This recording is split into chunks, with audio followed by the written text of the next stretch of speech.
O paradoxo entre ser governo e ser de esquerda. Compreendendo o processo político e dialético. A política não é para amadores. Se tem algo verdadeiro no senso comum, é esta afirmação. Fazer política é uma prática que exige muito esforço de quem se compromete em fazê-la. Isso está muito claro para mim hoje. E o principal compromisso para quem está no campo de esquerda é o de desenvolver o saber necessário para fazer a política, enquanto ciência humana, compreendendo toda a dimensão histórica do saber político, para não cometer erros crassos que coloquem em xeque o processo de construção de uma nova ordem econômica, política, social e cultural, o socialismo. Há muitos anos, mais precisamente em 1998, eu ainda era jovem, com 28 anos, ouvi de um companheiro do campo mais à esquerda do PT, que se confirmando a vitória eleitoral do PT, que uma semana depois eles iriam ocupar terras em todo o país, o governo do PT tinha a obrigação de fazer reforma agrária no primeiro dia de governo. Achei ruim a perspectiva, mas melhor não comentar. Sempre evitei entrar nessas bolas divididas. Ora, o fato do PT estar governando o país não nos coloca de forma alguma em um momento revolucionário. É isto. Me parece que na cabeça destes compas basta um partido de esquerda se tornar governo que entramos na Belle Époque da Revolução Socialista. Mas não é bem assim que funciona. Primeiro, porque o PT não se propôs fazer uma revolução, ou seja, romper com as estruturas do Estado burguês e inaugurar um novo modelo de Estado. Segundo, porque uma vitória eleitoral da esquerda não significa que estamos em um momento histórico revolucionário. Na última eleição presidencial, vencemos o processo eleitoral porque os governos fascistas que vieram após o golpe contra Dilma Rousseff foram tão ruins que a própria burguesia precisava desfazer os erros que cometeram no processo. E setores da burguesia apoiaram o Partido dos Trabalhadores como forma de consertar esses erros. No entanto, o governo Lula III tem contra si todo o aparato midiático da burguesia, o poder legislativo, que foi eleito pela burguesia para emparedar o poder executivo. E com 1 ano e 5 meses de gestão, este time de oposição ao governo do PT e do presidente Lula ganha o reforço dos sindicatos, das categorias organizadas do serviço público, que passaram 6 anos calados, sem coragem para enfrentar o fascismo. E agora, com 1 ano e 5 meses de uma gestão democrática, resolveram cobrar os 6 anos sem aumento salarial do governo Lula III. Hoje, se o governo pedir aos movimentos sociais e aos sindicatos que mobilizem as bases para exigir do Legislativo a aprovação a pautas importantes do governo, não conseguiriam colocar as bases nas ruas, dado o grau de desmobilização que os movimentos sindicais e populares estão. Mas, se é para pedir aumento salarial, imediatamente tem um grupo para gritar: Lula, presta atenção, negocia com a educação, em eventos do governo. O que me parece é que essa turma ainda não entendeu o jogo. estão boiando na parada. Mais uma vez, vou tentar clarear isso. Não estamos ganhando. Temos o governo federal, alguns estados e 200 de cidades. E só temos minoria nos legislativos, federais, estaduais e municipais. E os judiciários pertencem ao Estado burguês. A correlação de forças é totalmente desfavorável à classe que vive do trabalho. E a direita e a extrema-direita fortalecem suas bases o tempo todo. Aqui quero dizer que estou fazendo defesa mesmo do governo. Se não tivermos o PT, o único partido de esquerda com possibilidades reais para chegar a governos, teremos partidos de direita governando, e esses não têm nenhuma sensibilidade social quando chegam à direção do Estado burguês. Pegam o manual de política neoliberal e aplicam ponto a ponto. Ponto por ponto. Alguém aí se lembra da Ponte para o Futuro, de Michel Temer? Alguém aí acha que o plano foi feito pela equipe do presidente golpista?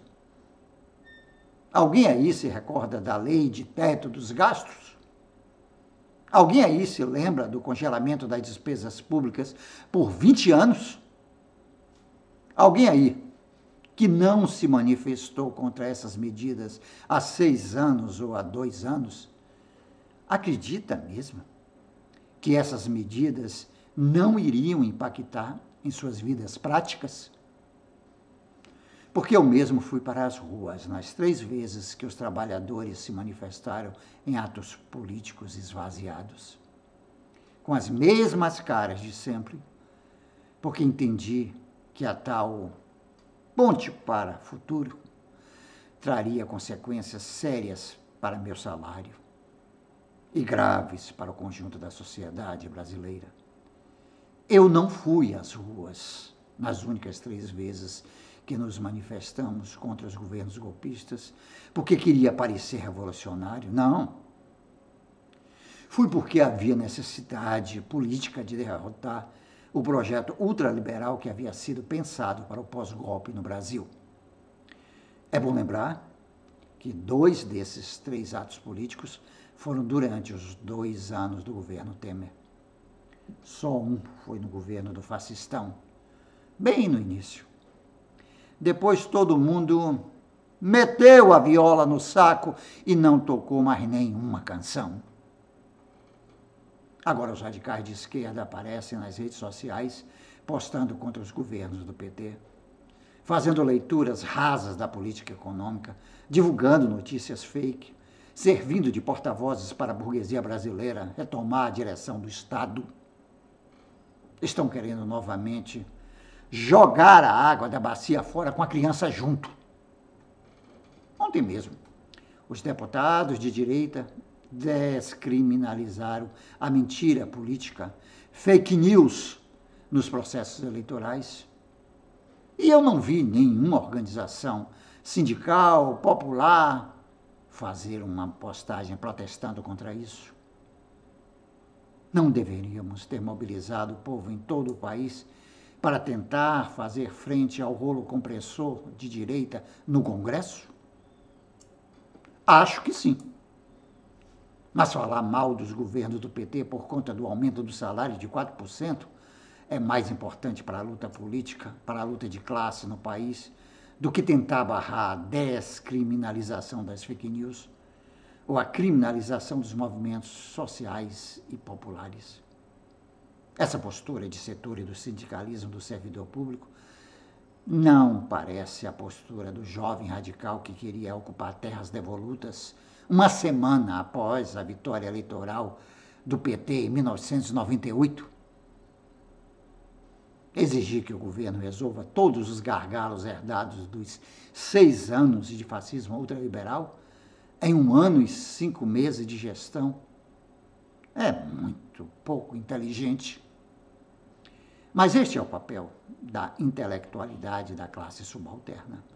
dirigir o movimento e buscar hegemonizar as ações políticas da classe que vive do trabalho. Mas me parece que esta intelectualidade brasileira também não entendeu muito bem o processo político que estamos vivendo, ou tem outros interesses. É esta reflexão que quero fazer neste momento histórico extremamente complexo e que parece estar fazendo um grande grupo de pessoas perder o trem da história. Não me importo, neste momento, de ser classificado como chapa branca, pelego, petista, ou qualquer classificação pejorativa que vise a desqualificação do que escrevo, pois acho importante trazer para a pauta a luta maior, que continua sendo contra a burguesia, nosso único inimigo de classe. A classe que vive do trabalho precisa entender que existe um processo muito maior que nossas lutas sindicais e que nosso inimigo não está nos governos, mas eles estão nas instituições que buscam impedir o governo de dar certo. E é contra esse inimigo que precisamos lutar todos os dias. Senão, em breve, perderemos novamente a queda de braços pela direção do Estado burguês. E aí?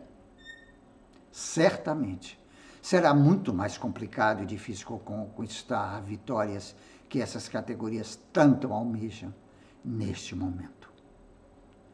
O paradoxo entre ser governo e ser de esquerda. Crônica de João Paulo Pereira. Para quem ainda não sabe, João Paulo Pereira é professor, escritor, poeta, ensaísta, historiador, cronista, católico e militante político de esquerda.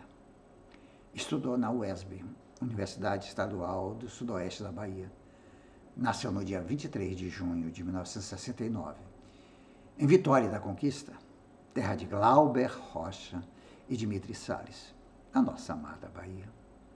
Casado com Miralva Rodrigues. Gosta também das crônicas de João Paulo Pereira? Então curta, compartilhe, comente, se inscreva neste canal Jorge Lula Barreto e ative o sininho para receber as notificações. 2 vídeos novos curtos todos os dias, um pela manhã e outro à tarde.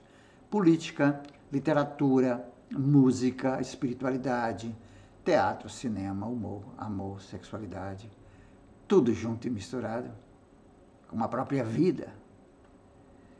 Obrigado pela força.